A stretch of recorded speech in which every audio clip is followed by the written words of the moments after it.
Saya tidak ada di dalam internal manajemen perusahaan, tidak juga ikut di dalam operasional, tidak mengetahui apa yang menjadi sistem mekanismenya seperti apa di dalam dan sebagainya. Saya hanya tahu apa yang dijelaskan ke saya, termasuk apa produk yang nantinya akan saya publikasikan kepada masyarakat.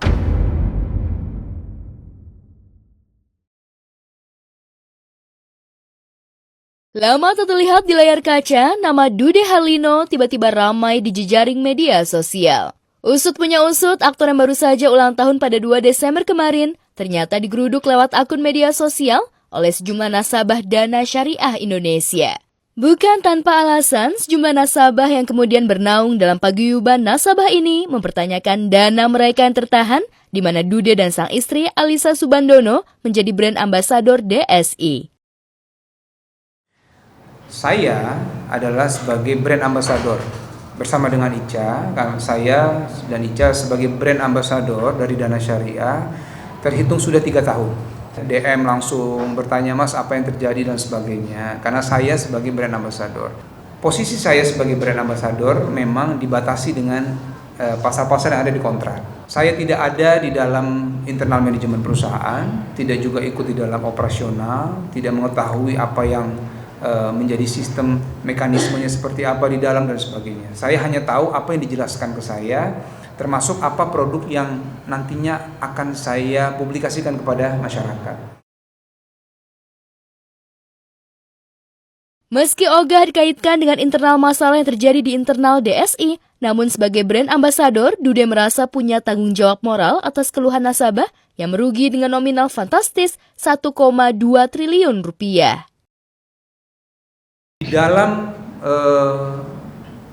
lender-lender yang ada ini, kondisi mereka yang ingin saya suarakan sebenarnya, kondisi yang mereka mengalami kesulitan untuk menarik dananya. Sementara di dalam itu isinya, saya dapat informasi banyak dari Pak Pitoyo adalah banyak sekali para pensiunan di sana yang dananya tertahan. Ada yang untuk pengobatan keluarganya, ada yang dana pendidikannya di sana yang tertahan. Maka saya di sini merasa punya tanggung jawab moral, dan dana yang tertahan itu menurut sudah diverifikasi oleh tim paguyuban adalah 1,2 triliun. Dude yang berani pasang badan berdiri bersama nasabah lainnya jadi suntikan semangat baru untuk para korban mengusut tuntas aliran dana yang tertahan. Ahmad Pitoyo, sebagai ketua paguyuban nasabah pun serius gandeng pengacara untuk menyelesaikan pengembalian dana dari DSI. Sudah ada beberapa kali mediasi antara perwakilan paguyuban lender dengan pihak DSI. Setelah kami sebelumnya sudah berjanji berkirim surat bersama kepada OJK untuk meminta izin DSI membuka datanya kepada paguyuban. Ini kenapa kami perlukan? Karena kami untuk melihat sampai sejauh mana DSI ini punya kemampuan atau aset untuk bisa mengembalikan kepada dana lender. Ini demi ketenangan kami. Kami nanti akan analisa apakah data yang disampaikan itu adalah data yang benar-benar real mengenai kondisi DSI yang sebenarnya. Kami akan memverifikasi data itu dan kami akan menilai dari data itu apakah bisa DSI memenuhi janjinya untuk melakukan pengembalian dana selama 1 tahun. Buat saya memang ini bagian yang harus saya lakukan. Mudah-mudahan saya berharap penyelesaian dari masalah ini bisa sesegera mungkin. Kalau Dude sekedar menyampaikan suara dan keluhan pada nasabah yang merugi, adakah Dude sebenarnya kesal lantaran sebagai brand ambassador namanya jadi tercoreng? Apa kata Dude dengan kejadian ini di tengah keluhan yang ia terima bertubi-tubi? Pertama saya memahami kondisi ya, bahwa ini semua di luar dari prediksi kita. Tapi perjalanan waktu memang terjadi hal seperti ini tidak ada yang menyangka. Konsekuensi yang terjadi pun saya terima. Dan saya berusaha apa yang bisa saya bantu. Maka hari ini bagian dari ikhtiar kita sebenarnya.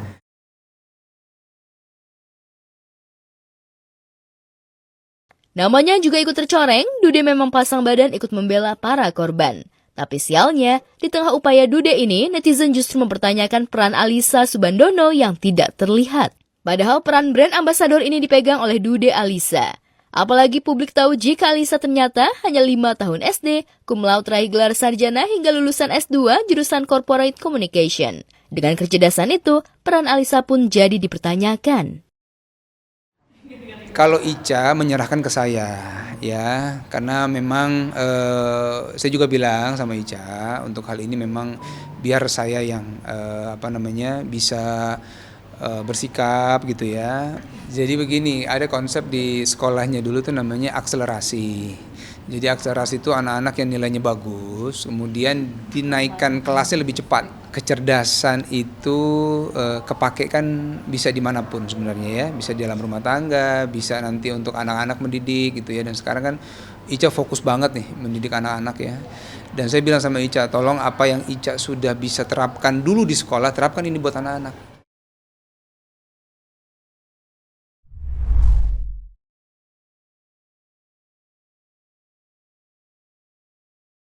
Artis Sherina Munaf hadir di sidang kasus penjarahan Rumah Surya Utama atau Uya Kuya. Pada kesempatan ini, Sherina menjelaskan kronologi penyelamatan kucing. Sherina hadir sebagai saksi untuk terdakwa kasus penjarahan bernama Dimas di Pengadilan Negeri Jakarta Timur. Sayangnya, Sherina memilih bungkam usai mengikuti proses persidangan. Sherina tak banyak menjawab pertanyaan hakim, namun ia menjelaskan jika penyelamatan kucing murni dilakukan setelah mendapatkan persetujuan dari pihak Uya Kuya. Tim kuasa hukum Sherina menambahkan jika kliennya telah menjelaskan kepada hakim ketua jika apa yang dilakukannya bersama tim murni karena kecintaannya pada kucing. Sherina dan Uya sempat bersih tegang soal bagaimana cara pengembalian kucing-kucing yang dirawat tim Sherina. Namun keduanya segera sadar dan sudah damai setelah tim Sherina mengembalikan semua kucing yang diselamatkan kepada suami Astrid Kuya itu. Secara hati, secara manusia, saya memaafkan, gitu kan. Dan ada 2 yang saya restoratif justice kan, yang satu di bawah umur tadi, yang ada tadi sebagai saksi juga, satu lagi yang ibu-ibu yang udah separuh baya itu ya.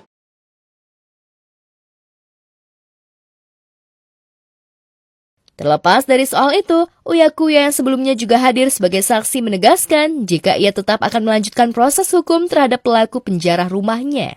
Uya juga menjelaskan sebagai manusia, ia sudah memaafkan para pelaku, akan tetapi di mata hukum, Uya setuju memberikan hukuman kepada para penjara agar kelak tak mengulangi perbuatannya itu. Saya maafkan dari awal. Maafin ya Allah Bapak. Iya. Tahu apa orang Iya, saya maafin kok Bu. Ya. Nanti malah kapan kita main ke rumah Ibu. Ya saya sih kasihan ya karena mereka masih muda-muda. Cuman biar gimana pun kan kita tidak bisa menormalisasi namanya kejahatan atau penjarahan. Ya ini negara hukum, ya di proses hukum tetap harus berjalan. Tapi dari hati saya kecil yang paling dalam, saya memaafkan kok.